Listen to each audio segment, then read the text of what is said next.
Advocate, I've been sent to give you a farewell of disappointment. They are saying, I must say to you, you failed the Senzo Meyiwa family.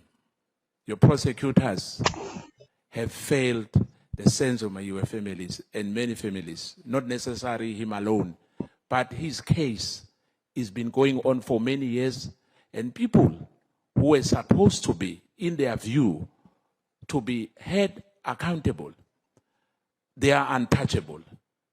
May you please, before you leave the office, encourage your prosecutors to do the right thing.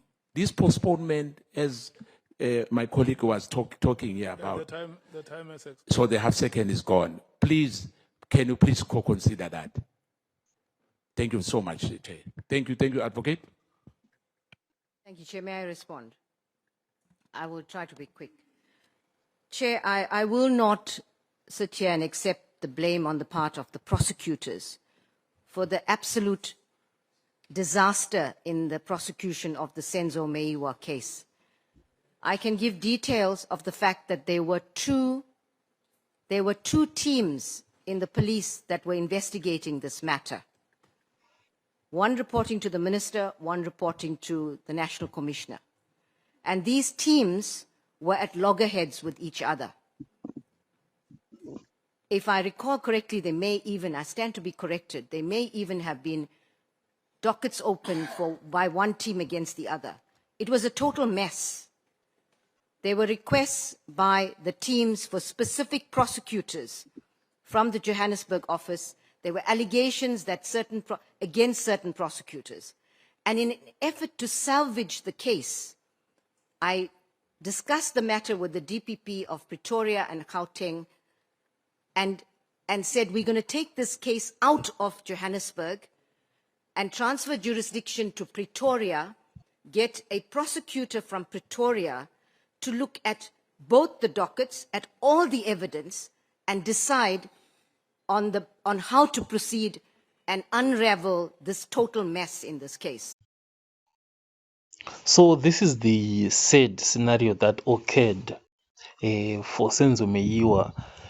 As you heard from Patoi herself, there were two police units, investigating the same case, both reporting to different people, the other to the minister, the other to the national commissioner. So this is something that creates something called like a bureaucracy, because there are too many people, and decisions take a long time. No wonder, they started opening dockets against each other because they'll be getting different kinds of evidence. Because those who are at the very top, that is the minister and the national commissioner, they themselves, they were not even working together. They had their own motives, So it's a challenge. So what is really surprising to me is that why did the NPA take the matter to trial before they had sufficient evidence? Because it's what I feel like, that you have to go to trial, when you have a solid watertight case. But here, the first group first finished its investigations, then rushed to trial before the other unit was finished with investigation and gathering their evidence. So this is what then ended up creating confusion. So the first group that then went to trial, it was led by Advocate Baloyi. Then this one that was remaining behind, the likes of Makubo, those are the ones who then opened docket 375, and were opening a docket of defeating the ends of justice against those who had rushed to trial. So in as much as Batoyi, can blame these two police units for the investigation, I also feel like she should also shoulder some of the blame, because she was like part and parcel of the entire confusion that was going on there.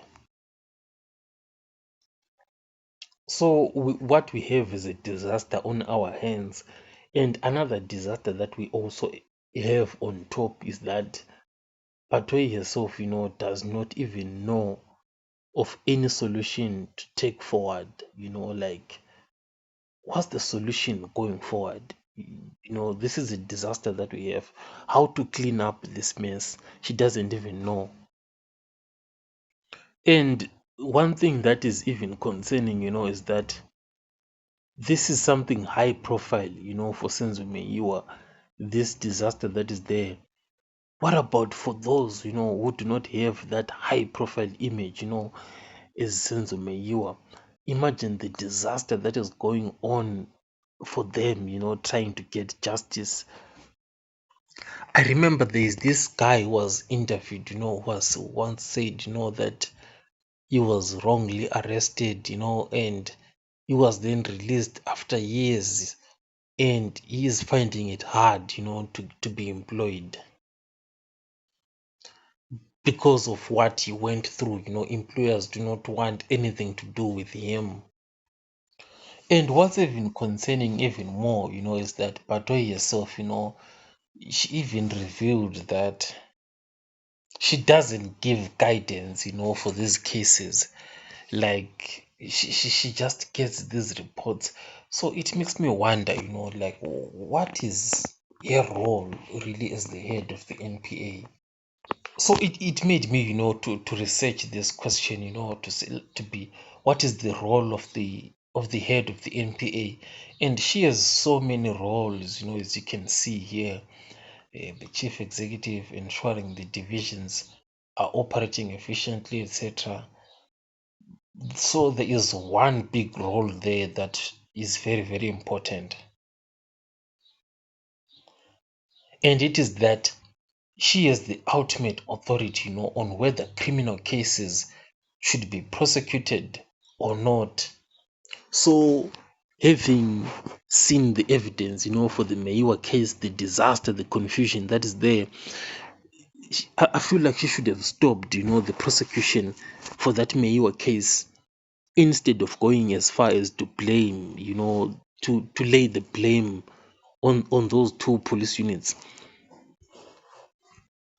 Because this is what is there here, as you can see, the summary from Newsroom Africa, was saying that she explained, that the finger should be pointed at the two different SAPS teams that investigated the case. So her herself, she is not taking accountability for anything. It is those who are doing the investigations that should be blamed. So this is very, very concerning, because the head of the NPA, it's like she is not doing her job. Like she doesn't know what her job description is. She doesn't know the powers that she have. She's not exercising her powers. I mean, there are so many things, where she's like going. It's like a disaster, the General Kumalo issue, someone, General Kumalo was arrested for an HR issue, poor resource allocation, even though here under policy and strategy, she's supposed to be ensuring that the little resources that they have, they are allocated effectively. But she is somehow failing in doing all of that. So in summary, looking at your failure, it is more to do, I feel like, with incompetence and more than anything else. I'll catch you guys on the next one.